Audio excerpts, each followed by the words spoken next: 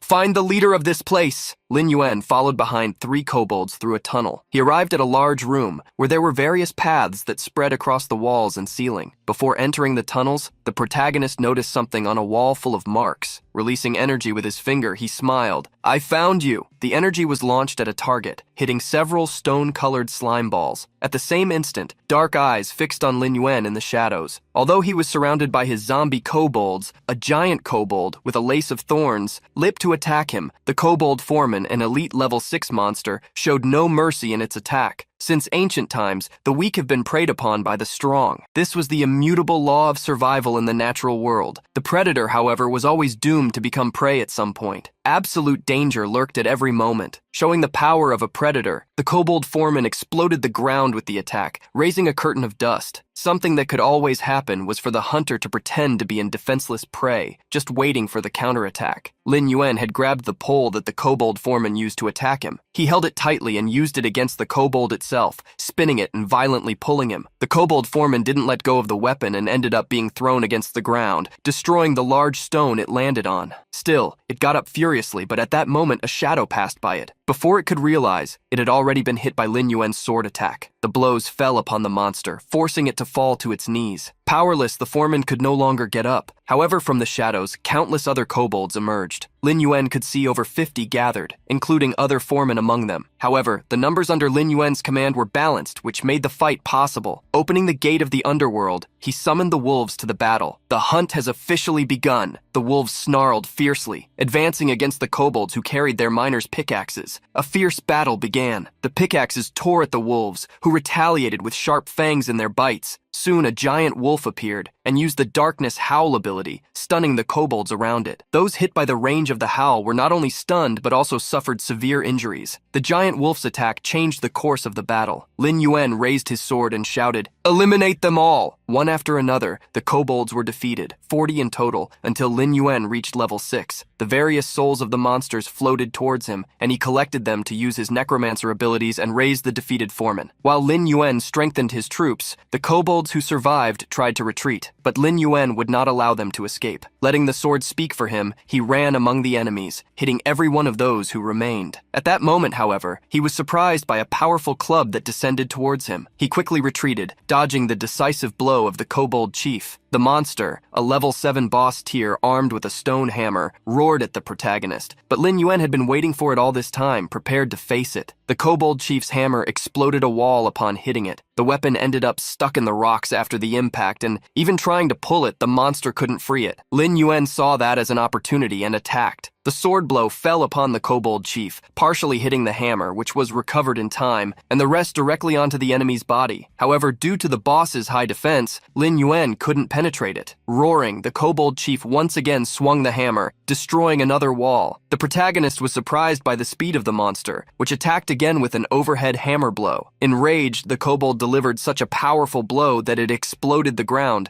throwing Lin Yuan far away. The protagonist recovered quickly. The boss's attacks did not follow a simple pattern, not even compared to other monsters of the same level. Based on the strength it demonstrated, it was at least 3 times more powerful than elite monsters. Lin Yuan devised a plan: maintain the distance between them, and at the same time, ensure that the chief continued to receive damage. To do this, he raised his various zombies, surrounding the enemy. Each of the summoned monsters used their abilities, attacking the kobold chief, who counterattacked with a devastating blow, a spin that created a hurricane capable of dealing double damage. As soon as his undead escaped the spinning attack, Lin Yuan commanded again, "Advance!" The wolves leaped onto the kobold, sinking their teeth into its flesh. The giant wolf roared fiercely, activating the Undead Wrath Group ability. The power and critical hit chance of all monsters in the area increased considerably. With the buff, the wolves jumped against the kobold chief once more, as if lightning bolts were falling on it due to the energy that dominated the undead creatures. The monster howled helplessly. The battle intensified more and more. Lin Yuan still had a weapon up his sleeve, the spiritual flame magic. A barrage of flames fell upon the kobold chief, who was practically immobilized by the wolves surrounding it. Since the kobold's magic defense was extremely low, the flames completely enveloped the chief's body, causing additional damage. Howling in pain, the monster managed to free itself from the flames despite the injuries. It charged once more against Lin Yuan, the real threat. But when it approached, Lin Yuan activated the concealment skill, moving behind the enemy without showing mercy, his eyes fixed on the exposed nape of the neck. Pointing the sword downwards, Lin Yuan plunged it in like a knife through butter. The kobold chief roared in agony, spun its body, and with a hammer blow, threw the protagonist away. Still, Lin Yuan, sword in hand, rose to challenge the boss monster again. At that moment, one of his zombie wolves lunged towards him. Mounting the giant wolf, he took the lead of the attack, guiding his beasts against the enemy. The kobold chief, however, showed its immense power once more, swinging the hammer and spreading destruction. But its armor was already beginning to be damaged by the wolves that sank their fangs and claws into it. Lin Yuan took advantage of the opening and conjured countless celestial fires, making them rain down on the kobold chief once more. Surrounded by the flames, the boss monster roared in pain and suffering.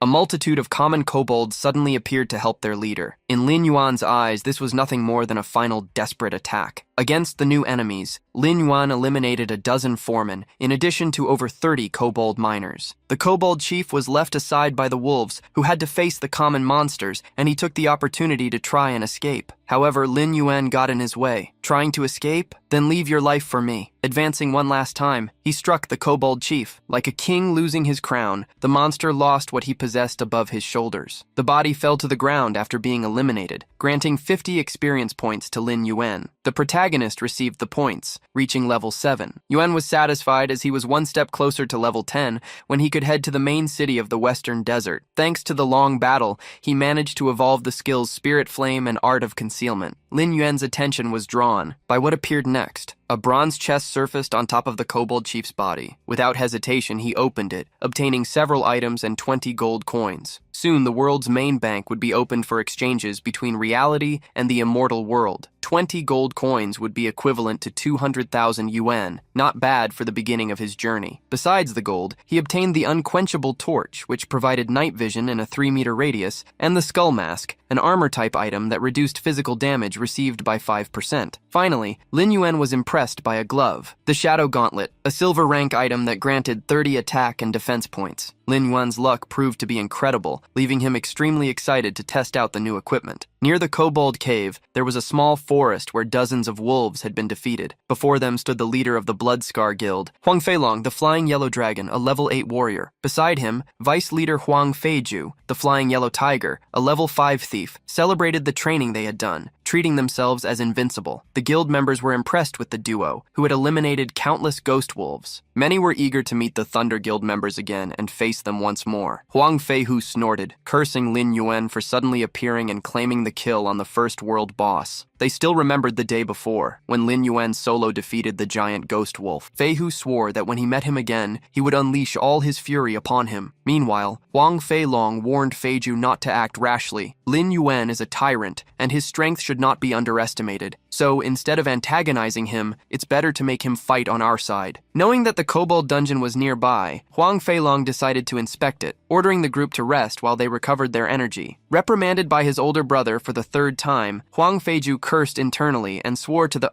heavens, "Lin Yuan, just you wait. The day I find you, I will eliminate you so my brother can see who is truly powerful." A bald monk suddenly caught Feiju's attention. "Vice leader, don't get angry over that useless person. Look over here!" Curious, Feiju followed the direction pointed out by his subordinate. Amidst the trees, a mage was happily walking. Huang Feihu and his subordinates cast malicious glances at the young woman. The protagonist left the kobold dungeon through another entrance. He had managed to add the kobold chief to his collection, in addition to increasing the number of undead in the underworld to 70. As he planned to advance further with his plans, he heard a girl's scream. "Don't come near!" He noticed a scared and wounded mage, retreating in front of a group of people. Climbing onto a small mound, she was surrounded. Huang Feihu smiled maliciously with his companions, trying to deceive her. "Don't worry, you'll have fun with us instead of suffering." However, the mage kept waving her staff. "If you come closer, I'll attack." But before she could do such a thing, Huang Feihu appeared before her, kicking her staff away. He managed to throw her to the ground and held her by the hair. "If you won't give up, I want to see how you'll react." He smiled like a madman, taking advantage of the mage's despair for his own amusement. Like a maniac, he pulled at her clothes, but at the same instant his cheek was deformed by a punch that carried a large amount of energy. The owner of that fist was wearing a glove, which sent Huang Feihu flying. Seeing the blow that struck the vice-captain of the Bloodscar Guild, the group of subordinates was dumbfounded. Feihu dragged himself on the ground until he hit a large rock, raising a curtain of smoke. Powerless, he was pinned against the rock. Having tested the new glove, Lin Yuan commented to himself, "The effect is not so bad, easier to use than I imagined." One of the subordinates tried to escape quickly to get the guild leader. At the same time, two others shouted, "Who are you? If you anger the Bloodscar Guild, your fate will be sealed." The protagonist ignored the threats and stared at them. He focused on the guild's crest, which had an axe and two crossed swords. He remembered this guild, where most players had a red name for committing evil. Red name players had been classified by the system for having more than 6 sin points, due to criminal acts, deliberate attacks, robberies, or the like. Although the evil governor had not yet invaded the world, and the attack on players had not yet reached the real world, losing equipment and levels tremendously affected players. With such things in mind, Lin Yuan asked a simple question. "Are you all from the Bloodscar Guild?" The group was surprised, but a bald man boasted, "That's right. We are a renowned guild in Black Sand City. You've enraged our vice-captain. Has fear filled your heart now?" Maliciously, the bald man ordered him to crawl and call him Grandpa repeatedly to receive forgiveness. Seeing that there was no point in talking, Lin Yuan simply attacked the duo in front of him with a single blow. Like pieces of a disassembled doll, arms flew. The amputated group fell to the ground, being forced to kneel. The mage who had been saved by Lin Yuan was shocked by his strength. In a corner of the wall, Huang Feihu was getting up, still shaking, after using a potion that restored 20% of his health points and magic points. He gnashed his teeth and stood up with fury dominating him, overflowing with evil energy. "Damn it, your destiny is condemnation." At that moment, a voice also emerged. "Let's see who dares to mess with a dragon and a tiger." The protagonist looked back, drawn by the voice. The guild member who had fled pointed up. "He's the one who attacked the vice leader." Annoyed, Huang Feilong grabbed his axe while shouting, "Who?" But he stopped suddenly. He was staring into dark, cold, and indifferent eyes, which possessed an overwhelming presence. In the unknown man's hand was a sharp, shining ice sword, capable of cutting through anything. The aura emanating from him caused those around him to suffocate without realizing it. Ignoring these things, the Scar Guild member shouted, "Master, hurry up and show this brat our power." The subordinate cursed Lin Yuan, but Huang Feilong couldn't move. Knowing that sword looked like one obtained from eliminating a boss-level monster, he was 90% sure he was facing the person called Lin Yuan. With a dark look, he knew he couldn't avoid this battle. At the same instant, someone leaped from behind Lin Yuan. The mage looked up, shouting, "Watch your back!" Huang Feihu leaped while carrying two swords and cursing, "Perish, damn you!" At the same moment, Huang Feilong brandished his axe. "Young man, you made a stupid decision by confronting us." Lin Yuan was being attacked from the front and the back, but those who attacked him were surprised. An energy surged, as did a kobold chief carrying a hammer. The kobold smiled maliciously and swung the tool. It hit Huang Feihu squarely, throwing him far away with a single attack. Lin Yuan addressed Huang Feilong. "You're next." Long was speechless at such words. Before he could realize, Lin Yuan's attack had already hit him, carrying an oppressive energy. With a single blow, the protagonist took down the guild leader and mocked, "This guild doesn't even have the qualification to be taken seriously." A notification popped up for Lin Yuan. For eliminating a human player, his sin value had increased by 2 points, but he expected these 2 points to disappear, as long as he didn't accumulate any more within a week. Seeing other Bloodscar guild members flee, the mage hastily asked if they should chase them. However, Lin Yuan didn't want to go after insects. He checked the bodies of those he had defeated. From Huang Fei Long, he obtained an explosive battle axe of silver rank, as well as the twin dragon blades that Huang Fei Hu possessed, along with the bronze rank thorny dagger. Although he had no use for the items, Lin Yuan thought about selling them. At that moment, the mage who had been attacked approached with kitten eyes. "Great sir, thank you for saving me, but I don't even know your name yet." The protagonist turned and declared, "One day you will find out my name on the world's top 10 list." The declaration surprised the young mage, but stomping her feet, she complained, "Who cares about such a trivial list? Sir, take me with you." Lin Yuan had arrived in the Desert of Lamentations, where there was nothing but sand. A monster emerged, submerged in the soil. Thunder scorpions jumped out of the sand, attacking Lin Yuan. The protagonist reacted in time, preparing for battle. The scorpion's stinger traveled towards him, but spinning his sword, the protagonist cut them with no room for error, eliminating each one. Overflowing with overwhelming energy, the protagonist created a vortex by spinning his sword. Hunting for some time, he managed to eliminate 60 scorpions, reaching level 8. Despite reaching level 8, gathering paralyzing herbs would be quite annoying, but still an unexpected gain. 2 days before, Lin Yuan had gone to a dungeon where he found an old man in a hat. The old man, with a braided beard, held out his hand when he saw him. "Hero, we finally meet." The protagonist received a quest from the alchemist Emor. The quest was called Emor's Will and asked him to go to the Desert of Lamentations to gather 100 paralysis herbs and deliver them to the alchemist. After a period of time, Lin Yuan knew that a special dungeon would open in the main city. Its monsters would have electrical properties and, to successfully defeat it, it was necessary to have high resistance. For this reason, the demand for electrical resistance potions would skyrocket, and their true value would reach hundreds of gold coins. In Lin Yuan's past life, someone made a fortune because of this. Completing the paralysis herb quest would give him the recipe for the resistance potion, which is why it was so important. Emor had arrived in Black Sand City for the first time. After this quest was taken by someone, he would disappear forever. Therefore, this was the only chance to obtain it. The protagonist promptly received the quest and went to the desert where he hunted the scorpions. They, which were level 6 electric-type monsters, were the guards of the paralysis herb. But for Lin Yuan, they posed no threat. He planned to complete the quest and use the opportunity to increase the proficiency of his skills during the hunt. Approaching the leafless herbs, he used the gathering skill. The skill, already at level 2, had a 5% bonus to increase the quality of the herbs obtained. Gathering all of them from the area, he delved further into the desert. After walking a little more, Lin Yuan suddenly stopped. He felt something on the ground, and the next moment, a stinger attacked him. The protagonist quickly retreated, escaping the surprise attack. After the forced retreat, Lin Yuan stared, frowning, at the monster he would face. He had found the dark mutant monster, the crystal lightning scorpion. Finding such a creature, which possessed a crystal instead of a stinger, in that location surprised Lin Yuan. Despite being difficult to face a level 10 monster, he smiled, excited to sharpen his sword using the scorpion's crystal shell. A powerful sword blow, which created an energy tornado, traveled towards the scorpion. Lin Yuan's sword, however, failed to pierce the shell. The scorpion's armor had no vulnerable points. The boss monster would not let the human go unpunished. Lightning flashed everywhere as the paralyzing thunderstrike had been activated. Lin Yuan tried to sink his sword into the scorpion so as not to be thrown away. The next moment, the boss activated the venomous spines attack, aiming the tip of the stinger at Lin Yuan. The protagonist managed to jump, making the scorpion hit itself. Retreating while brandishing his sword, Lin Yuan made the enemy even more furious. Since the strength of the crystal scorpion was beyond expectations, Lin Yuan needed to understand its true battle power. With pincers full of electricity, the scorpion crawled towards the protagonist. Dark power surged in Lin Yuan, who opened the gate of the underworld so that kobolds and wolves would rise before the enemy. The kobold chief used its hammer to hit the crystal scorpion, preventing its advance. However, Lin Yuan did not see the damage duplication power activate in the attack. The scorpion let out a hiss of hatred and raised its pincers, slamming them onto the ground to throw the kobolds and wolves away. The spiritual fire traveled towards the monster, managing to hit it, as it was distracted. The scorpion felt the taste of the flames that had evolved. Small amounts of damage were continuously caused, and due to its large size, it couldn't dodge. With the spiritual flames, Lin Yuan continued to attack without giving the enemy any openings. In the continuation of the battle, several ropes were thrown against the scorpion to tie it up. The kobolds tried to pull it to knock it down. With the scorpion immobilized, the kobold chief had a clear path to jump with its hammer. The double damage was activated, and a critical hit occurred, breaking the monster's shell. In a fury, the scorpion managed to break the ropes and free itself. It looked for the human but didn't find him, as Lin Yuan had jumped high up. With the opening in the scorpion's shell, Lin Yuan used the effect of the Hunter title to increase his attack and magic damage. "I'll break your entire body and turn it into a pile of shells." Lin Yuan's punch hit the crack, causing a strong impact that pushed the scorpion's entire body down. The creature roared one last time due to the large amount of damage, but fell to the ground, being defeated by Lin Yuan and providing 560 experience points. The protagonist soon extracted the crystal scorpion as a zombie. The level 10 monster with paralyzing attacks would not be left behind. Sounds of crawling footsteps emerged throughout the desert. The protagonist saw various scorpions approaching in the distance, forming a horde. In an instant, Lin Yuan and his new monster had been surrounded. However, he loved the opportunity. You arrived just in time. Under Lin Yuan's command, the crystal scorpion used the thunderstorm to attack. A rain of lightning occurred, hitting all the smaller monsters in the desert and making them suffer. Lin Yuan did not stand still, putting his sword into action. With one attack after another, he hit the weak points of each scorpion, advancing to the next enemy after eliminating the previous one. His blows pierced the monster's shells, reaching their interiors and causing even more damage. In a few hours of hunting, Lin Yuan repeatedly leveled up, achieving the accomplishment of reaching level 10. He looked at the character information, confirming the arrival at level 10. The feeling of gaining 2 levels on the same day was not bad. Thanks to the long hunt, he obtained a silver rank weapon, the lightning spear, as well as the guardian boots, the ring of paralysis, and the phantom arm guard. He intended to sell some of these items in order to provide better living conditions for his parents. The protagonist walked among the defeated scorpions. Having eliminated the beasts with dark powers in that area, he was congratulated and received a gold rank book. A glow surged in Lin Yuan's hands when the brown book with a red eye was materialized. The skill present in the book was called Curse of Darkness, a technique exclusive to necromancers. The protagonist celebrated his good fortune, registering the skill in his memories. A pillar of light fell on Lin Yuan, granting him the exclusive skill. The Curse of Darkness, a shadowy mist of skeletons, dealt 20% of the target's health as damage, or, if used on an undead ally, recovered 20% of their health points. Looking at the power in his hands, the protagonist analyzed the ability. He looked around and found that his crystal scorpion only had 60% of its total health. He used the magic on the scorpion to test it. The power of the crown fell upon the scorpion, which felt the energy overflow in its body, having its health points restored to 80%. Finishing his warm-up, Lin Yuan saw that it was time to go to the main city, looking for the first subordinate. Before he left, however, he felt the shadows embrace him. This feeling was the same sensation as when someone from the real world tried to interact with him. Removing the helmet, Lin Yuan was faced with his mother, who worriedly said, "Yuan, your father hurt his back. Come help." Lin Yuan ran to the living room, putting his father's arm around his neck to help him lie down on the sofa. Lin Yuan's mother was quite distressed about her husband. "At this age, why are you being so careless? Wouldn't it be better to call a technician to fix the air conditioner?" Lin Yuan's father lay face down, sighing, "We need to save what we can. Last week when the washing machine broke, didn't I fix it?" Seeing his father treat the injury as something unimportant compared to the need to save money, the protagonist understood the worrying situation happening in his own home. The next day, the morning started earlier than usual. Lin Yuan's parents woke up to hear a noise in the kitchen. Still tired, they got up to see what Yuan was doing. They were surprised when they saw the house shining and 2 men installing a new television on the wall. Lin Yuan's father was startled when one of the men suddenly grabbed his hand. "Are you Mr. and Mrs. Lin? These are the items Lin Yuan bought. We brought them and installed them as quickly as we could." Seeing the movers installing various new items, Lin Yuan's mother felt like she was dreaming. At the same time, Lin Yuan was working out at the gym, strengthening his muscles and drawing the attention of the girls. Someone interrupted him suddenly. A gym employee approached, asking if he would like to purchase the VIP package for discounted annual access. The protagonist liked the idea and handed her his credit card. After selling the equipment he didn't need, he renovated the house and bought gym items. He intended to have his sister Xiao Tan, as well as his parents, exercise to adapt more quickly when they entered the immortal world. The gym employee was impressed, as after exercising so much, Lin Yuan didn't even seem tired. She suddenly noticed something. The card she had received was a premium VIP card, which only those with over 5 million in their accounts could obtain. The protagonist was talking to his family on the phone, stating that he had made the purchases thanks to a video game competition he won, asking Xiao Tan's parents to rest and leave everything to him. With a blush, the employee could only glimpse how incredible Lin Yuan looked. At Shui First High School, various young people walked in the luxurious courtyard, where even fountains could be seen. A girl with blonde hair and a blue bow, matching her uniform, was waiting for someone. She was precisely Lin Tan. Behind her, two girls were talking. One invited her friend to visit her, as on her birthday her brother would buy her favorite strawberry cake. The friend felt quite envious of her having such a good brother. For Lin Tan, however, having a brother was not something one should be envious of. She hated her own brother, addicted to games. Annoyed, she intended to leave when someone interrupted her. Even though you're a beauty, you're too arrogant. Four delinquents wanted to invite them out, going up to her personally to force her to accept. Frowning, Lin Tan questioned what they wanted. The two girls from earlier approached her, asking the same question. One of the delinquents tried to approach Lin Tan with a malicious smile. "Look at that soft skin, let me touch it." Annoyed, Lin Tan slapped his hand away. "Don't touch me." Lin Tan gave them an ultimatum, saying that if they insisted, she would call the police. Furious, the man Lin Tan pushed away attacked her. Shoved, Lin Tan fell to the ground. Fury seemed to have taken over the delinquent, who attacked her with all his might. Afraid, Lin Tan closed her eyes, putting her hands in front of her body to protect herself. In the last second, someone hastily grabbed the fist of the man who tried to attack her. Lin Tan opened her eyes, realizing that nothing had hit her. With a sinister look, a young man questioned, "Who allowed you to attack my sister?" Lin Tan was surprised to see Lin Yuan. Not yielding to fear, the delinquent shouted, "Where did this dog come from?" In an instant, he charged at Lin Yuan, as did his three companions. However, before Lin Yuan was hit, he dodged an attack and punched the guy he was holding by the wrist. He followed with an uppercut on another, launched a spinning kick on the fourth, and finally stepped on the face of the one who tried to attack his sister, sinking him into the ground. A crowd gathered around Lin Yuan, who walked over the delinquents. Lin Tan and her friends were in shock. The protagonist looked at them, showing that everything was fine. Following her brother, Lin Tan asked why he had come to her school. She didn't understand why her game-addicted brother had come to pick her up. Surprising her, Lin Yuan revealed that their father had a backache. She hastily asked, "Backache? Is it serious?" However, he reassured her. After the quick response, there was silence between the two. Lin Tan hadn't talked to Lin Yuan for a long time, so there was an awkward atmosphere between them. However, he didn't seem to care and walked with indifference. Suddenly, Lin Tan's two friends ran up to her. "Class president!" They gathered around Lin Tan, asking if the young man was really her brother, since he didn't look like a lazy bum. One of them seemed quite excited. "I didn't know Senior Lin Yuan was so skilled and handsome. Why did you never talk about him before?" Her friend calling her brother handsome left Lin Tan confused. Several other girls walking through the schoolyard ended up having the same opinion as Lin Tan's friends. Unexpectedly, he had become quite popular, while Lin Tan wondered, since when her brother was so tall, a girl approached Lin Yuan. In Lin Tan's mind, various confusions arose about her brother's body. She always saw him as a skinny guy, consumed by playing video games, a bum who isolated himself. Now she could feel a great change coming from him. After some conversation, Lin Tan's friend said goodbye. Confused, Lin Tan looked at her brother. He had crouched down for her to climb onto his back, which drew the attention of several girls. Blushing angrily, she wondered what her brother was doing, wanting to carry her in front of so many people. However, Lin Tan was pulled by him before she realized it. He put her on his back even against her will. Lin Tan, worried, looked around, but Lin Yuan reassured her, stating that her classmates had already left. He knew his sister had hurt her ankle when she was pushed, which is why he wanted to help her. Lin Tan could understand what was going through her brother's mind and was surprised that he noticed the injury. Lin Yuan's parents were surprised when they saw their son enter the house carrying their sister on his back. They were so amazed that they exchanged silent glances. In the end, they stood up, relieved that they were back. Later, while Lin Yuan was washing the dishes, his mother asked Tantan if she didn't think her brother had completely changed. Their father agreed, remembering how he cooked and bought things for the house. The mother also reminded her daughter of how the relationship between the two had returned to what it was when they were children. Feeling a strangeness in Lin Yuan, Lin Tan did not dismiss the assumption that he might have changed. Soon, Lin Yuan finished washing the dishes and, taking off his apron, announced that he was going back to his room. Lin Tan stared at her brother going back to his room and cursed internally. What was I expecting? He's still a game-addicted, unemployed person. However, suddenly, Lin Yuan returned, handing her a bottle. He asked her to apply the cream after bathing, as it had an excellent therapeutic effect. Finally, Lin Yuan returned to his room, asking them not to interrupt him if it wasn't important. Lin Tan held the jar of cream in her hands, nodding as she changed her mind. He's right, no one likes it when people enter their rooms. She ended up smiling without even realizing it. This made her mother comment, "See, I told you your relationship has improved." Curious, their mother asked what had happened at school. Not wanting to answer, Lin Tan said she was going to take a shower. Inside the room, the protagonist heard the conversation between the two. He sat in the chair, believing that the domestic problems were now resolved. Finally putting on the helmet, he was ready to return to the game. The protagonist descended into the main district, the Wind Sands. Smiling, he declared, "Let's find that rat." Entering the wind sands, he headed towards the great palace. In front of the palace, a man had been knocked down by a guard and tried to defend himself. "Honorable officer, I swear by the heavens that this is a misunderstanding." However, the guard was determined to throw him in prison. Suddenly, the guard spotted a stranger, but what he saw disappeared, making him wonder if it had been an illusion. Lin Yuan hid behind a wall while the guard led the prisoner away. The senses of the patrol soldiers were sharp. Lin Yuan still needed to stay quiet for 3 days for his sin level to return to 0. Still, he needed to take this opportunity to find an old friend in the streets of the main city. The protagonist went to the church, which looked more like a palace. In the church, Father Lawrence was giving his sermon and performing a baptism. Lin Yuan announced his arrival upon entering. "I came from the House of Charity for the Poor." Lawrence stared at the hooded man, who continued, "I heard that there is a patient in critical condition. I came to treat him." Lawrence led the protagonist into the church quarters and revealed the situation of the knight Doug. Lying on the bed with a green mark on his chest that spread through his veins was one of the strongest lion-scorpion knights. In Lin Yuan's previous life, when he reached level 15, he barely managed to obtain a gold rank weapon from Doug. This time, he came to treat the poisons present in the knight's body. Doug weakly opened his eyes and analyzed Lin Yuan, surprised. "Only a level 10 mage? Even the patrol soldiers are at a higher level than you." However, as soon as Doug tried to get up, he heavily vomited a dark slime. The poison was already corroding his insides, showing the urgency of the treatment. Lin Yuan warned, "You won't live more than a month." The soldier stated that, to treat the poison, 1,000 grams of rotten gillfish fat was needed, which could only be found in the dangerous muddy clay desert. A quest was formed for Lin Yuan so that he could collect the item capable of saving Doug. The protagonist obviously accepted it. He headed to the indicated location, a place similar to a sand swamp where snakes and catfish swam. The rotten gillfish with sharp teeth leaped from the muddy water, targeting 2 players. Several others, however, advanced to defend them. Swinging its tail, the fish launched a long-range attack against the humans. A red-cloaked knight managed to dodge, but his companions were not so lucky. When the players fell into the mud, they were surrounded by the gillfish. Using their tail jump, the catfish attacked, besides opening their mouths so big that they were capable of swallowing the humans whole. The knight, seeing what was happening to her companions, gritted her teeth. However, in front of her, the fish had already opened its mouth to swallow her. She knew those were her final moments. However, suddenly, a silhouette appeared beside her. Grabbing the back of her shirt, Lin Yuan pulled her. Throwing her away, he complained, "Don't get in my way." Spiritual flames surged around Lin Yuan, who intensified them for an attack. Amidst the flames, the fish had no way to dodge and only glimpsed the brilliance of the flames. A large explosion happened, engulfing the fish all at once. Still holding the knight, Lin Yuan landed on the ground. Having survived, the knight was still in shock. She tried to speak to the person who saved her, but he disappeared, leaving only the shadows of the hero who had appeared at the last moment. Using the spiritual flames, Lin Yuan continued to attack as he advanced. He rained fire upon the muddy swamp where several gillfish swam. As a desperate attack, they tried to emerge, leaping out of the water to hunt the one who attacked them. Hastily, the knight shouted, "Great hero, be careful!" The various fish tried to swallow Lin Yuan, but he escaped while mocking all of them. Quickly, the protagonist retreated to dry land. Immediately, he materialized his sword and cursed. Disgusting beings. Together, they only become more disgusting. The protagonist faced the catfish head-on, cutting them with his sword as he passed through each one. Those who watched him were shocked. They couldn't understand how a group of 8 couldn't equate to such a great hero. However, the knight and the others were confronted with the most frightening threat of the gillfish, the group attack. From a gathered school, lightning seemed to surge. Suddenly, a toxin exploded from the muddy lake, covering the entire area. The protagonist was surprised and was confronted with a large amount of dark energy, the cursed echo traveling towards him. However, for Lin Yuan, that was just a common trick. He wouldn't fall for it in this life either. The protagonist used the gate of the underworld to summon the giant wolf. Use the hungry wolf howl ability. From the top of the mound, the giant wolf howled, causing the catfish to become dizzy. The protagonist then used the awakened mask, which had a defensive effect against toxins. He returned to descend to the sand swamp to attack the fish with the mask that allowed him to breathe normally. As he advanced, he brandished his energy-filled sword. "Submit and meet your end." Lin Yuan aimed at the vital points of the catfish, slicing each of them into sushi. Against the last catfish, he raised his sword like an Excalibur. In a matter of minutes, the protagonist had already piled up countless enemies. A final one who had managed to escape tried to flee. However, for Lin Yuan, it was too slow. With the sword in his hands, he threw it at the catfish. The blade traveled like an arrow, exploding on the target not far away. The knight and her team were impressed, but it was too early to lower their guard. Countless gillfish were approaching. The protagonist summoned the zombie lightning scorpion to hunt them. The king of the sands strengthened its claws, using the crystal lightning ability. From the scorpion's body, various crystals flew towards the catfish. The rain of attacks fell upon the sand swamp, hitting the fish, which suffered from the sharp blows. However, the catfish were not eliminated, leaving the surroundings in shock and fear. Still, Lin Yuan never intended to exterminate all of them. He jumped from stone to stone, leaving behind the pile of slaughtered fish and approaching the group of players. The knight was surprised as she understood Lin Yuan's plan. The monsters were heading towards the other catfish that had been killed. Unexpectedly, the fish began to devour each other. Whenever female catfish are eliminated or lay eggs, they release a large amount of toxins. This caused the male catfish to enter a frenzy mode, attacking anything they encountered, even fish of their own species.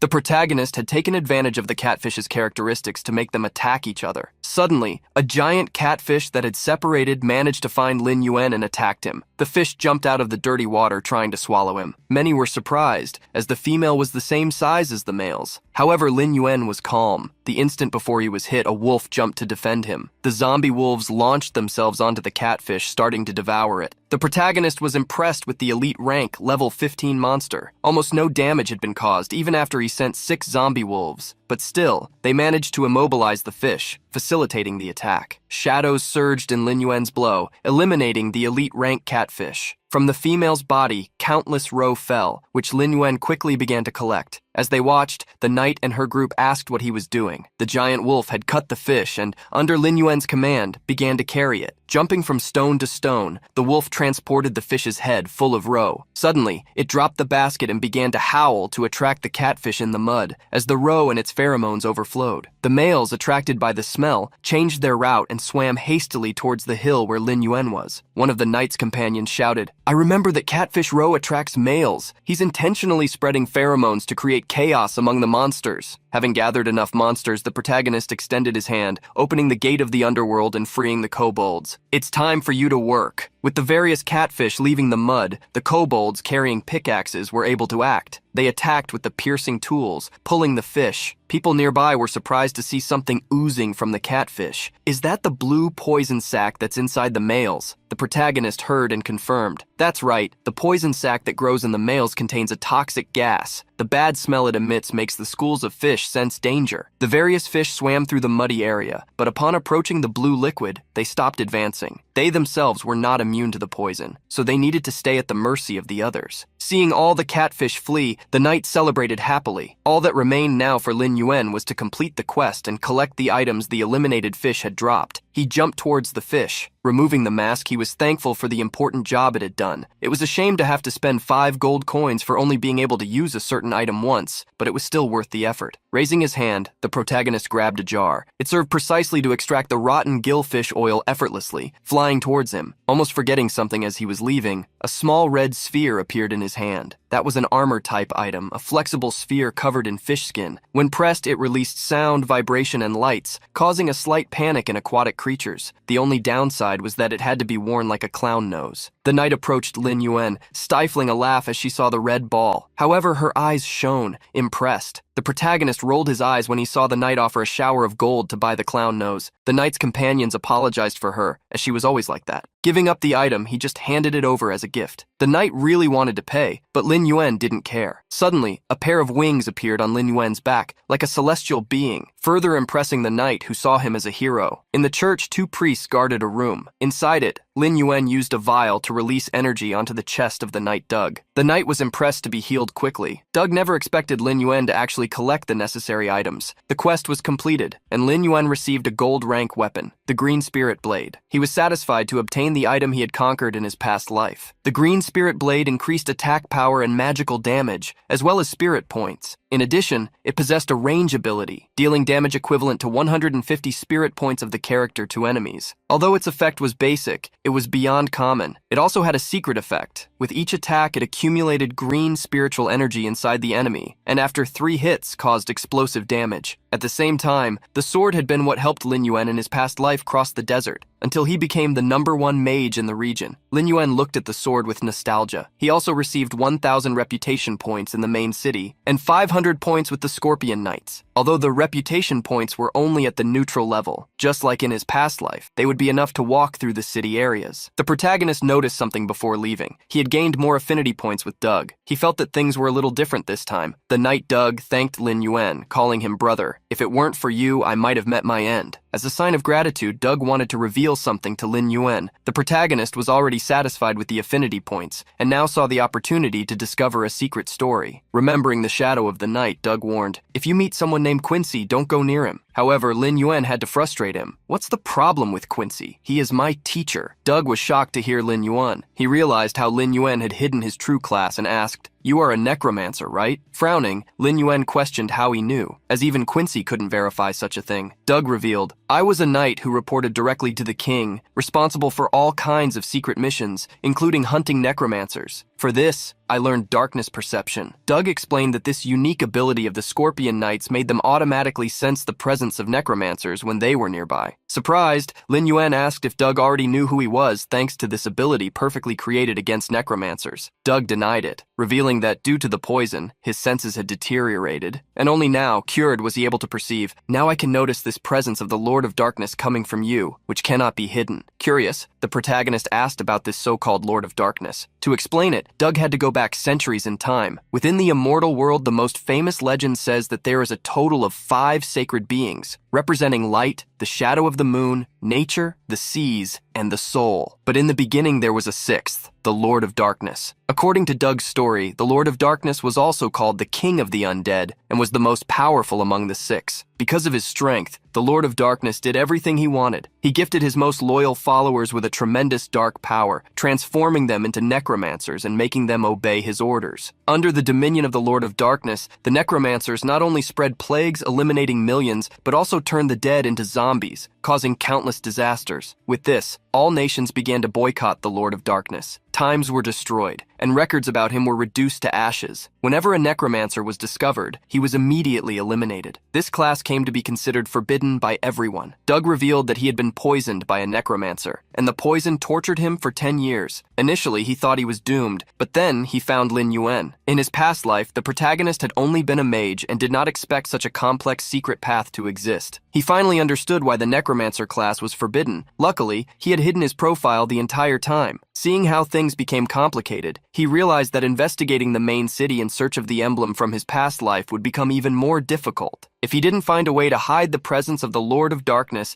and his class was exposed, it could be the end. The protagonist made a request to Doug. He asked if there was a way to escape the darkness perception of the Scorpion Knights. Doug revealed that it would be possible if Quincy helped him, but warned, if Quincy discovered Lin Yuan's true identity, he would certainly eliminate him, as, in the past, Quincy had lost his wife because of a necromancer. That was the real reason why Doug had warned Lin Yuan to stay away from Quincy. The protagonist returned to the gravel desert right after the conversation. Walking through the vast barren terrain, he began to think. 10 minutes earlier, Doug had tried to stop him. "Are you crazy? You really want to find Quincy?" However, with a firm look, Lin Yuan reminded Doug that he had no other choice. He knew that if he carried this presence of darkness through the city, any movement would become dangerous. While reflecting on how to solve his problems, he was surprised. Several energy arrow attacks crossed the desert towards him. He noticed the attacks out of the corner of his eyes and reacted quickly. Jumping backward in a zigzag, he managed to dodge them all. After reaching a safe position, he looked for the enemies. On the horizon, a group advanced in his direction, challenging him. Numerous players were there waiting for him. "We've been here for days, we finally found him." Among them, a player smiled maliciously. "Last time I was ambushed by you, but now I have 30 brothers with me." Huang Feiju carried a sword on his back and was allied with dozens of guild members prepared to fight. "Let's see who will be eliminated now." A bloodthirsty look appeared on Huang Feiju's face, delighting in his thoughts. "When you fall later, I want to see how loudly you'll cry." While the group of 30 players surrounded Lin Yuan, a robotic dragonfly hovered over the location. With cameras installed in the dragonfly's eyes, the Bloodscar Guild was live streaming. Everywhere, even on the subway, people watched the broadcast, and heard Huang Feiju's voice saying, "Hello, lucky viewers. You are fortunate to see today's broadcast. In this show, we are going to show you a real slicing lesson." Quickly, the number of spectators began to grow. In a room, some young people commented, "Is this Bloodscar Guild going to attack another novice live?" Some people found it strange that 30 of them united to attack only one person. Others felt that the guild's adversary seemed familiar, while some girls focused on how handsome he was. Facing the pair of brothers, the protagonist warmed up his fists. "You dogs who only know how to bark, haven't you had enough? Will I need to take you down once more?" The broadcast went crazy upon hearing Lin Yuan's determined words, but Huang Feilong became furious and ordered, "Attack now!" Lancers, warriors, and rogues advanced at once. In a mage's hand, lightning surged. An archer equally prepared an attack, pulling back the arrow. Everyone, without exception, leaped towards Lin Yuan. A notification popped up for the protagonist. "A malicious attack has been detected. Time to counterattack 15 minutes. Eliminating those who attacked you in this period will not increase your sin value." Smiling, Lin Yuan drew the spiritual green sword. 15 minutes is enough to eliminate them at least 3 times. From the gate of the underworld, the zombie army rose, charging into the battlefield. Against the lightning attacks, the protagonist mocked, as his kobold foremen managed to destroy and block the blows with their bodies. The zombie lightning scorpion attacked with its stinger, piercing and poisoning the adversaries. Huang Feilong shouted hastily, "All members, attention! Warriors get into formation, mages attack, rogues and archers open fire!" The knight formation raised their shields, forming a defensive wall. The mages plunged their staffs into the ground, preparing spells together. A single mage received the strength of all the others, creating a gigantic thunder sphere. A rain of lightning fell upon the zombie scorpions. The archers didn't stand still and shot their arrows, aiming mainly at the kobolds who had suffered continuous damage. People on the broadcast wondered if those summons were easy to eliminate, treating the novice only as someone trying to show off. Huang Feilong was confident that, even if Lin Yuan summoned the giant zombie from before, it would only turn into a pile of flesh. Confidently, Huang Feiju exclaimed, "You will be eliminated today." Darkly, Lin Yuan asked if they were sure. Upon noticing Lin Yuan's hidden smile, Huang Feilong felt a chill. Suddenly, a comment on the broadcast revealed the surprise that everyone began to feel. The sand beneath the mage's feet began to move. Holes appeared in the desert, pulling the mages down. Hastily, all the warriors entered a state of alert. The peace was broken again when the kobold chief emerged, carrying a large hammer. The kobold chief broke the group's defense, hitting them one by one, making them scream as they retreated. The kobolds destroyed the shield-bearer's line of defense. The Huang brothers were shocked by the sudden turn of events. People on the broadcast became excited to see the attack from the depths and laughed at those who thought the Bloodscar Guild was only attacking a novice. The priests quickly tried to use magic to heal the wounds and neutralize the poisons. But before they could properly heal, several attacks fell upon them, causing consecutive explosions. Lin Yuan extended his hand towards the group, launching the spiritual flames. A ripple surged behind Lin Yuan. The protagonist quickly stabbed the ripple with his sword. The rogue who tried to attack Lin Yuan was speechless. "How did you know?" the protagonist scoffed, looking at the man's footprints. "At least I'm not stupid enough to use invisibility while walking on sand." The scorpions bravely attacked the Bloodscar Guild, showing Lin Yuan's strength. Quickly, all the tanks were eliminated. Huang Feihu gripped his sword with irritation on his face. "Damn it! A bunch of useless people!" He bravely leapt towards Lin Yuan, intending to eliminate him personally. The protagonist looked at him seriously, awaiting the attack. The sword appeared in Lin Yuan's hand, while dark energy spread around it. Various spiritual skulls began to circle Lin Yuan. The protagonist brandished his sword, launching them towards Huang Feihu and activating the Curse of Green Souls ability. Huang Feihu interrupted his attack, startled by the skulls surrounding him. Lin Yuan advanced against Huang Feihu, carrying the energy of the curse. "Execute!" In an instant, Lin Yuan had already finished the attack. Huang Feihu, standing, seemed motionless. The protagonist made a countdown, and when it reached 0, an explosion occurred, eliminating Huang Feihu in the process. With the sword he was already familiar with in his hands, Lin Yuan seemed excited. The viewers on the live broadcast almost doubled in number as soon as Huang Feihu was eliminated. Meanwhile, the members of the Bloodscar Guild screamed for help in front of their leader. Huang Feilong felt like he was hallucinating. Having passed only a few days, the man before him had become terrifying. He felt like he was facing an underworld monster, controlling everyone like puppets. Lin Yuan spotted Huang Feilong,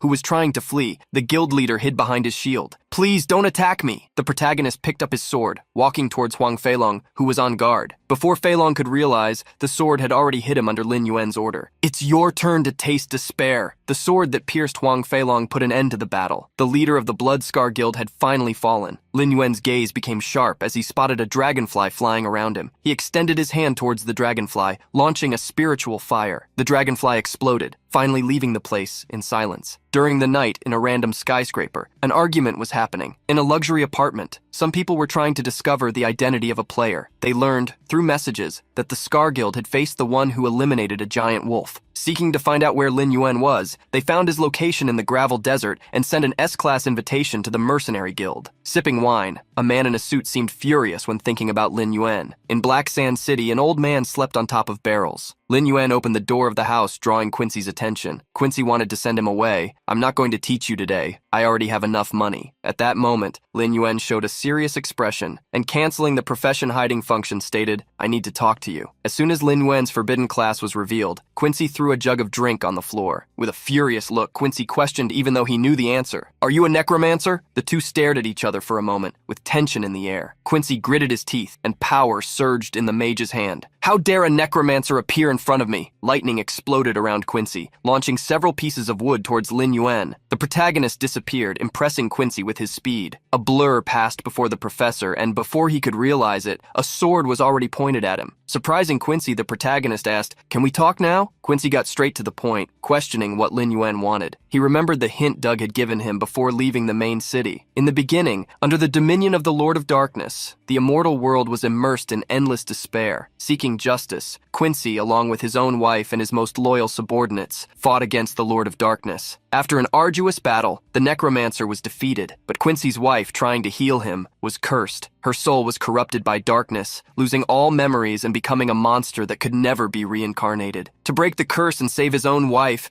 the only method Quincy found was to defeat her corrupted soul. But after the battle, Quincy couldn't even hold a sword. Everyone believed he would spend the rest of his life in sadness until one day he published a mysterious quest. If someone could save his wife, they would receive his entire fortune. If it was a necromancer, they would also obtain the method to deceive the senses of darkness, a treasure he had conquered. Quincy planned to use the reward as a trap, save his wife, and at the same time, make the necromancers pay. However, all 158 people who accepted the quest that day never returned alive after facing his wife. Pointing his sword at Quincy, Lin Yuan demanded that he tell him about the quest. Quincy sighed. "All right, since you wish it so." The quest given by him, called Search for the Person's Soul, required that the one who accepted it free his wife's soul within 10 days. Lin Yuan didn't think much and accepted the quest. He left Quincy's house under the well wishes of the old drunkard, although inwardly the latter cursed with a smile. "Try to at least crawl back with your body intact." On the north side of Black Sand City, a memorial castle stood. Lin Yuan entered the dark castle, guided only by the moonlight. The protagonist needed to use the night vision potion. As he entered the mausoleum, he summoned kobolds to carry torches, while scorpions protected the rear. The memorial had a total of 5 floors, where the bodies of the non-playable characters of Black Sand City were arranged. Suddenly, a coffin opened and a zombie leaped out to attack Lin Yuan. However, the scorpion pierced the enemy with its sharp tail. Besides the zombies, there were also ghosts. The level of the monsters increased on each floor. On the first, there were zombies up to level 3. On the second, they reached level 6. On the third, up to level 9. And on the fourth, even more terrifying creatures emerged. Level 10 ghouls. Their gigantic bodies with tails and horns made them frightening beings. Upon reaching the end of the 3rd floor, Lin Yuan found a portal. "Let's go straight to the 4th floor." The 4th floor housed the Sanctuary of the Mourners, a gloomy mausoleum. The protagonist looked around as he had heard something. Soon from the darkness, various red eyes stared at Lin Yuan. The ghouls used their wall-walking abilities to surround Lin Yuan, some even suspended from the ceiling. The elite ghouls were level 10, had 2,000 health points, their bites were poisonous, and their movements were agile. Facing the dozens of ghouls, Lin Yuan ordered, "Attack!" Immediately, the scorpions used their piercing abilities, sinking their stingers into the ghouls on the walls. A powerful blow from the giant scorpion destroyed the wall they were on. After the first attack, the large scorpion did not stop, crushing several ghouls with the swing of its tail. Lin Yuan also did not stand still, advancing against the ghouls. The sword charged with necromantic energy flashed through them, and they were torn apart without even being able to defend themselves. In an instant, a dozen ghouls had been eliminated, but Lin Yuan still had many to face. A final ghoul crawled towards him but couldn't even attack. Almost forgotten by the protagonist, it ended up being eliminated when found. Thanks to the elimination of countless monsters, the protagonist reached level 12. He leveled up faster than he expected. The only pity was not being able to use the shadow summon on the ghouls, as they were wandering spirits. As Lin Yuan walked to the end of the room, a dark power surged behind him. The protagonist quickly turned around, only to see a beam of dark light advancing towards him. He raised his sword, blocking the attack. In Lin Yuan's eyes, surprise was evident. The powerful blow managed to defeat and engulf him all at once. In a chamber lit by flames in a corridor, the dark light surged again, throwing Lin Yuan to the ground. The energy concentrated on a single point, on the chains that sealed a coffin where a woman rested in a deep sleep. The protagonist looked around, realizing that the area had completely changed. The woman in the coffin with a long green dress and sharp red claws seemed to be sleeping. Suddenly, she licked her lips and smiled. Hey, I've waited a long time for you. The coffin and chains exploded as the woman freed herself. Floating in the air, the vengeful spirit seemed to revel. Finally, fresh flesh and blood. Lin Yuan realized that he had been taken to the 5th level. With a menacing smile, the vengeful spirit roared, "I will slice you into pieces!" The creature's claws advanced against Lin Yuan, who raised his sword to defend himself. The vengeful boss activated the underworld flower ability, creating several thorny vines to attack Lin Yuan. The protagonist quickly retreated, dodging the blows. The spots hit by the vines released a poisonous liquid with powerful corrosive properties. Lin Yuan continued to dodge while raising his sword once more. Showing that such attacks were useless against him,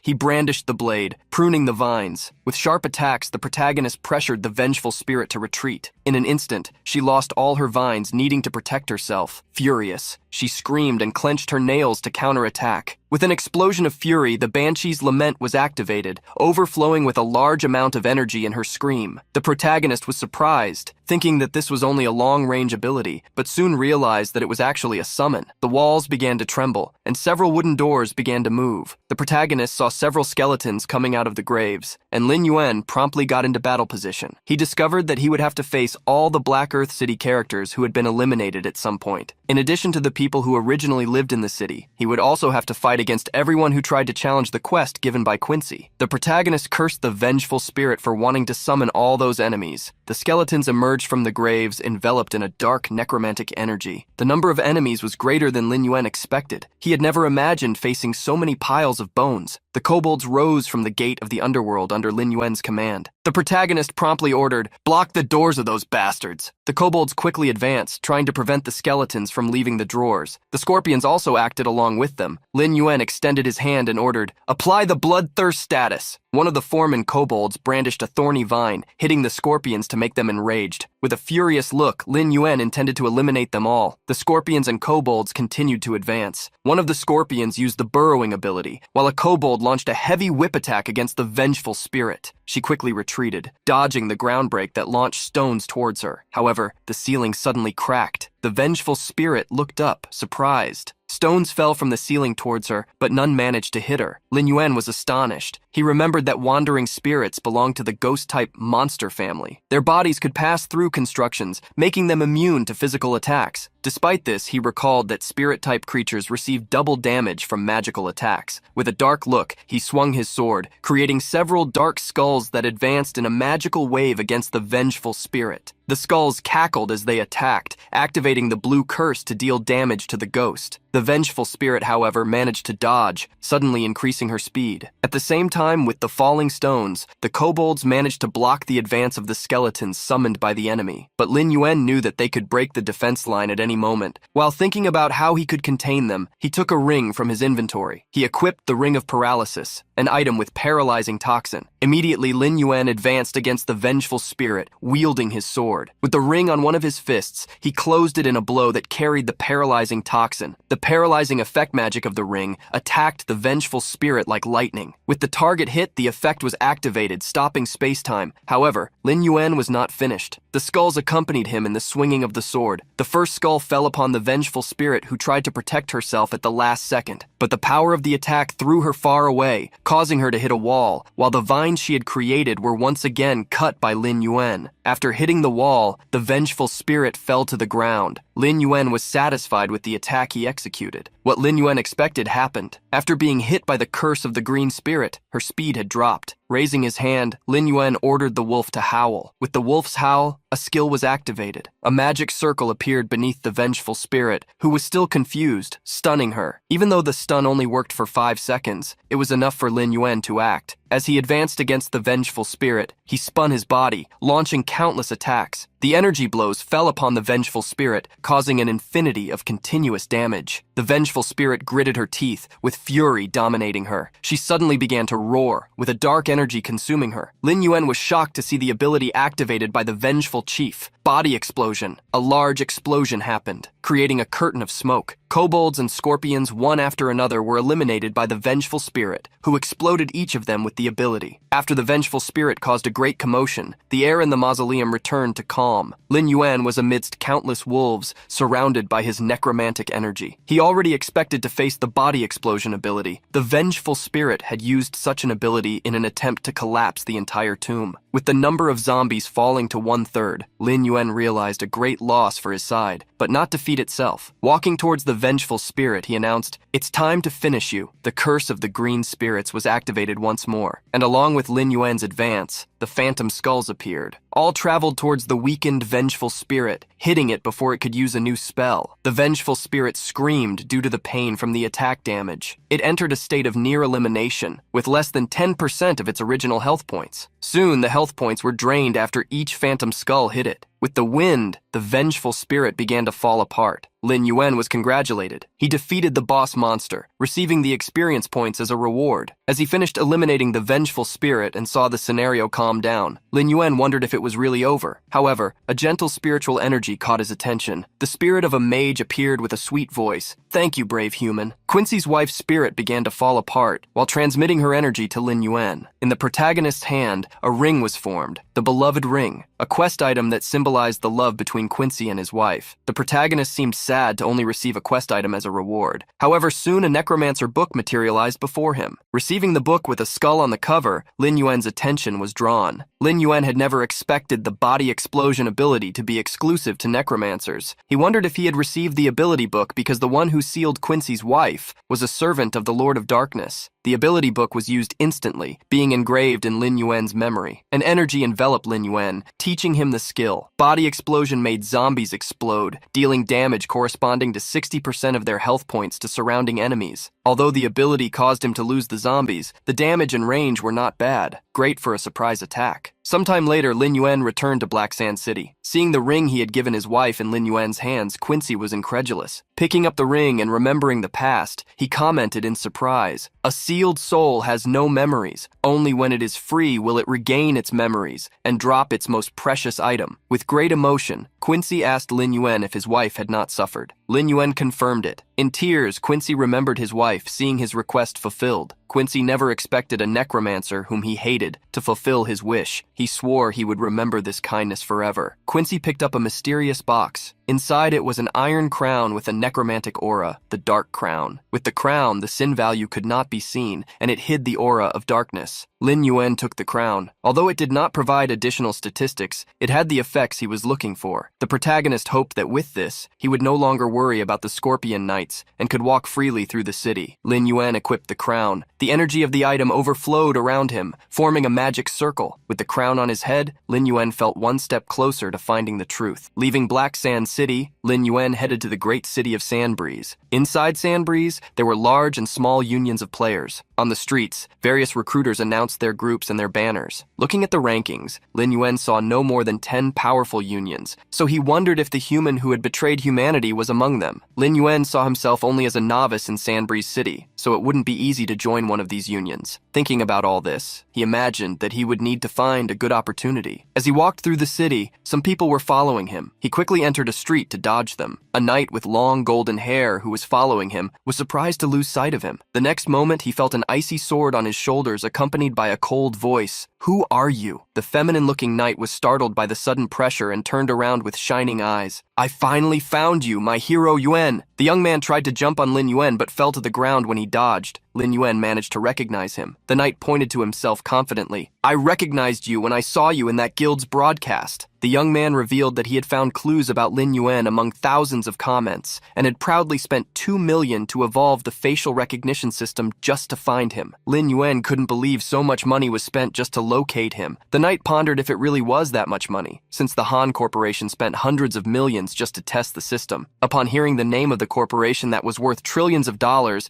and controlled all the technology in the world, Lin Yuan was surprised to discover that the knight was related to it. Lin Yuan was so surprised that he wondered if he should eliminate him immediately. The knight's eyes sparkled as he vibrated. Lord Yuan, if you team up with me, there will be an S-rank hunt inside the Bloodscale Cave tomorrow." While begging to team up with Lin Yuan, the knight stumbled, becoming embarrassed. The protagonist told him to leave, warning him not to follow him. The knight smiled deprecatingly, knowing that someone as strong as Lin Yuan wouldn't join him. He scratched his head and sighed. "For this hunt, the third team of the Black Tree Guild will also come to choose novices. If you perform well, you might have a chance." The protagonist looked at the ranking, remembering that this guild was 10th in the union rank. The knight sighed about having to try his luck alone. However, from behind him, Lin Yuan asked, "Where is the hunt?" The knight turned around surprised. Lin Yuan repeated the request for the information. The knight jumped to Lin Yuan's feet and revealed, "Tomorrow at 8 in the morning. Sir Yuan, are you in?" The protagonist pushed him away, telling him to call him just Lin Yuan. Before deciding, Lin Yuan revealed that he needed some preparations. Being pushed away, the knight seemed a little surprised. A flag with skulls was unfurled. There was the Vulture Thieves' Camp, a ruined place in the sand desert. Suddenly, an explosion happened, destroying part of the location. Lin Yuan, with necromantic energy, walked through the camp among the monsters. The Lord must be just ahead. He quickly raised the Vulture Thieves, turning them into zombies. The vultures followed Lin Yuan. With confidence, he advanced, but just ahead, coming out of a building, countless monsters emerged. Countless vultures raised their swords, protecting their leader on a throne. The vultures howled and advanced upon seeing the human. Lin Yuan did not stand still and sent his zombies into battle. Live vultures and zombies quickly entered combat, intensified by similar statistics. A normal vulture launched its sword, spinning towards Lin Yuan, who remained still in front of it. In the last instant, he disappeared, and the sword plunged into the ground. The vulture was confused. The next moment, Lin Yuan appeared behind it, brandishing his sword to eliminate it. The protagonist zigzagged between the vultures, eliminating half a dozen of them in seconds. Soon, Lin Yuan eliminated a group of 10 enemies. After passing through the vultures, he faced the leader's seat. However, he was surprised. The boss monster had disappeared. The Vulture Thief Lord suddenly appeared behind Lin Yuan. The level 19 monster used the backstab ability, trying to eliminate him. Before being hit, Lin Yuan used the body explosion ability. Several zombie vultures jumped against the Vulture Lord. Lin Yuan's eyes shone, and immediately the zombies exploded, consuming the Vulture Lord. The Vulture Lord, however, managed to escape the attack and squawked in fury. The protagonist wouldn't let it escape and quickly advanced. With a furious look, he activated the Shadow Glove. The punch headed towards the vulture, hitting it in the chest with great energy. The vulture flew towards a wall, destroying it with the impact of its body. With the powerful blow, Lin Yuan eliminated the bandit Vulture Lord, and thanks to the experience points, reached level 13. The Curse of Darkness ability reached level 3, while Body Explosion reached level 2, increasing its percentages. Lin Yuan, satisfied, observed the increase in the ability's power. He took out a skill scroll, used to evolve powers. The protagonist analyzed Body Explosion while using the scroll. The efficiency is not bad. I used the scroll to evolve Curse of Darkness before, and now I increased it to level 3. At the same time, I also learned the art of Body Explosion. With 130 slots for monsters in his army, Lin Yuan was also satisfied. The protagonist raised the level 15 Vulture Captains, as well as the level 19 Vulture Lord. He observed that upon reviving the vultures as zombies, they acquired the Venomous Hand ability, an attack that increased 20 poison points. He remembered that when he revived the giant wolf last time, he had obtained the Spectre's Fury ability, which increased the critical power of allies by 20%. This made Lin Yuan wonder if reviving Lord-level monsters gave them special abilities, something interesting. While thinking, he received the notification that the hunting campaign would begin in 2 hours. With excitement on his face, he decided to move. The protagonist headed to the Bloodscale Cave, formed by stones with shapes resembling scales. Leaning against a stone, he saw a glittering shine and questioned, "What are you wearing? Are you disguised as a gold statue?" In front of him was the knight with golden armor and cape who had invited him to the hunt. The knight smiled. "Yuan, I spent 50 coins to hire the master blacksmith and create this super armor." As he excitedly moved, however, the armor's belt broke. Before he realized it, his pants fell down, revealing his flowery underwear. The incident caused embarrassment both for him and for Lin Yuan, who was watching. The protagonist mocked, "It's the first time I've seen armor like this." The knight quickly adjusted his pants, giving a flimsy excuse. The next moment, the helmet's visor closed, preventing him from seeing. He hastily shouted, "I can't see! Save me, Yuan!" The knight stumbled and fell, hitting his head on another knight. When the visor was finally opened, he looked up, dumbfounded. In front of him was a gloomy bald man. The bald man, Zhao Kui, warrior and captain of the 3rd team of the Black Tree Guild, looked at him with a smile. "Are you okay?"